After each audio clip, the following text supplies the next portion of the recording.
Hey guys, it's Courtney. Today we're going to be making a pretty simple scene with two stamp sets by Neat and Tangled. I'm using Merry Kisses and Snow Fun. And I'm going to start by stamping out these little foxes with blackout ink by Ink on 3 onto a piece of Nina Solar White 80-pound cardstock. This is cut down to 4 1/4 by 5 1/2. And I'm using Simon Says stamp masking paper to go ahead and mask that out. This is naturally going to be a 1-layer card. I'm going to take this little sign from the Snow Fun stamp set, and I initially wiped off the bottom of it because I wanted it to look like it was going to kind of stick out of the snow, but that didn't really work that well. I didn't get all of the ink off, so we'll fix that later, but I will mask that out as well with that same Simon Says stamp masking paper. Here is mistake number 2.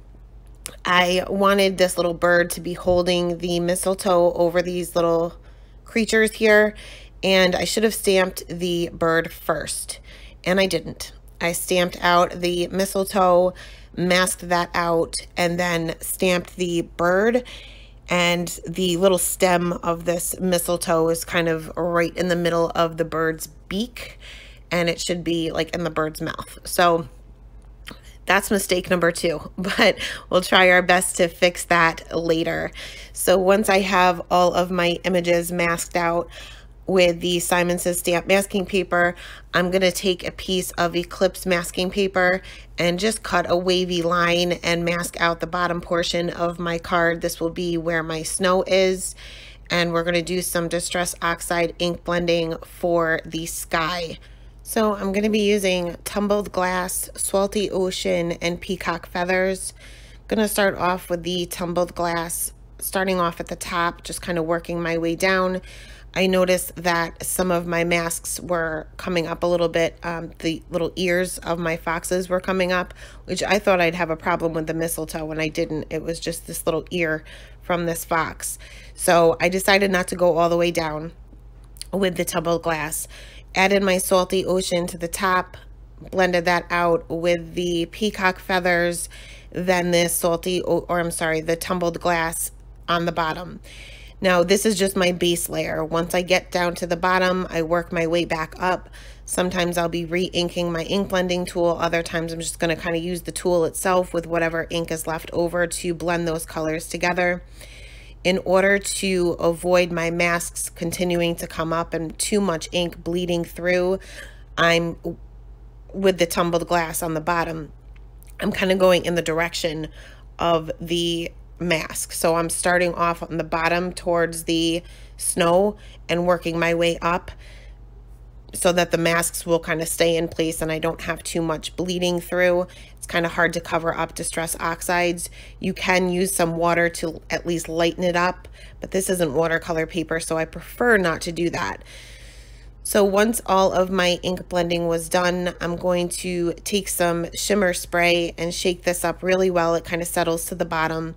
Just going to use the little nozzle there to kind of splatter that all around. I did have a little fingerprint there in the corner, so I just took my ink blending tool to fix that part up. Once I splattered that shimmer spray, I'll just take a paper towel, dab that up, and remove the mask for just the snow.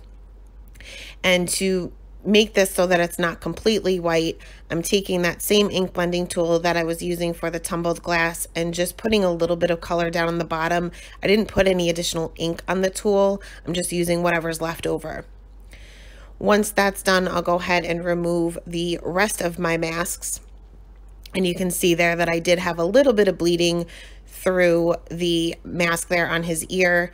I took an EK Success journaling pen and fixed that little sign and went over the bird's little feet there. First, I'm going to, as far as the coloring goes, I'm going to add some shadow underneath my little character and sign using the B91 and blending that out with the C1, just so that it's not totally blue and it's not too dark. And we'll start by coloring our little foxes here. So I'm going to color the one off to the left, which in my opinion looks like the male. So I'm going to use a little bit of different color combination, and in the end, honestly, you can't really tell too much. But as always, starting off with my lightest color, mapping out my darkest areas. For him, he's facing towards the right, so the left side would be the darkest, where his tail is kind of hanging over the rest of his body underneath his scarf. And for his tail, it's going to be obviously off to the left where it's wrapped around him, but more towards the bottom. Going in with my darkest color, and I'm pretty much just putting a line here for most of his body, and I'll just do a few little flicks on his tail. Now, when you're doing the flicking motions on the tail, you want to make sure that you're going in the same direction or the same shape of the tail. So it's not just straight flicks, they're kind of like curvy. So you're going to curve them along with the shape of the tail. Moving on to my darkest midtone, just extending those areas out. Now where the tail meets the rest of the body, I kept a little bit lighter so I didn't have two dark areas directly next to one another. So I'll use my lightest midtone for that area just so that there's a little bit of a differentiation there. Going in with the lightest midtone and extending all of those areas out, just leaving a very small area for the highlight color, going back in with the lightest color and filling the rest of that area in. Next, we'll move on to this little female fox here, and I am doing the same thing for her, but I switched up the colors just a little bit.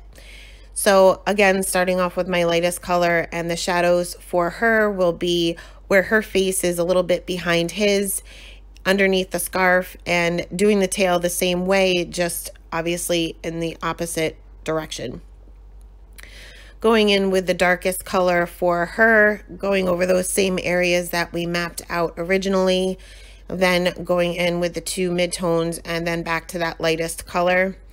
I have a cat on my lap, so here you'll probably see his paw kind of stick out a little bit. He's sick. This is the second day in a row he's been sick, so he's very clingy. I was sick yesterday, so yeah, it's been fun.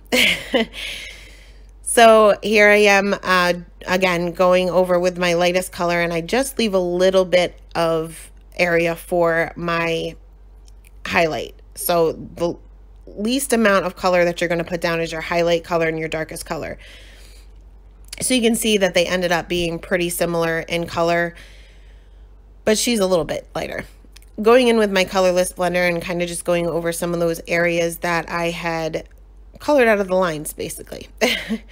So for the white areas of these little foxes, going in with the C3, just adding my shadows where the darkest areas will be, off to the left for him and her, actually, and underneath the little scarf. Then I'll go in with my C1 and just flick those areas out a bit, and then go in with my colorless blender to kind of get rid of some of those flick lines where I may have some harsh lines. Now I must have touched one of the orange areas and kind of dragged that on his little tail there. So I went in with my colorless blender to try to get that out, and it really wasn't coming out very well. So what I'll do is I'll let that dry a little bit. You don't want to add too much. You're just going to continue to spread around the color. So I'll move on to the little sign, and then I'll go back and try to add some more colorless blender to get rid of that little orange streak that I have there. So for the sign itself, I wanted this to be a wooden sign. So I'm covering up the entire thing with my E31.